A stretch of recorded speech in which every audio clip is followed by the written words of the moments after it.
როგორ არის ახლა უთქვენოთ ეს ადამიანი და რა გადაწყვეტილება მიიღო? ჩაიფიქრეთ ადამიანი და როგორ არის ახლა ის უთქვენოთ?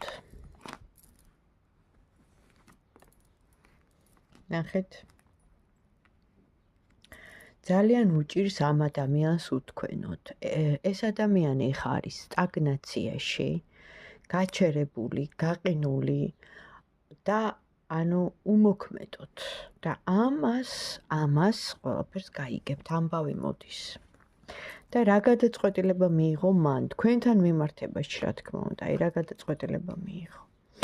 თქვენ ყავხართ, მის გულში ხართ, როგორც მისთვის სასურველი ქალი, რომელიც მას უყვარს, ამოვიდა თვითონ თქვენს გვერდით, გრძნობით სავსე.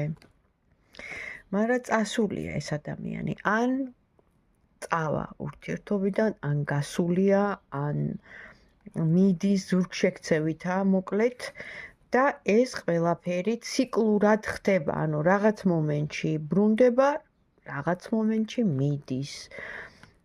თუ რატომ ეს ყველაფერი ჩანს პირადში და ასევე აქ ამოდის სამკუთხედი, გულგაცრუება, გულგატეხილობა ან რაღაცა დარდი, რის გამოც ამ ადამიანს, თავისი პირადი ურთიერთობები ძალიან სავალალო მდგომარეობაში აქვს. მაგრამ თქვენ, რა თქმა უნდა, ამოდიხართ, იმედიანად არის მაინც იყურება მომავლისკენ და ეხლა მთლიანად საქმიანობაშია. საქმეშია ჩართული, რომ არ იფიქროს ზედმეტად, ნახეთ, რომ არ იფიქროს, იმიტომ რომ ფაქტიურად პირადი არა აქვს. პირადი არა აქვს, გაჩერება აქვს. ეს თუ მოგეწონათ, დამილაიქეთ და თუ რეზონირდა, რა თქმა უნდა.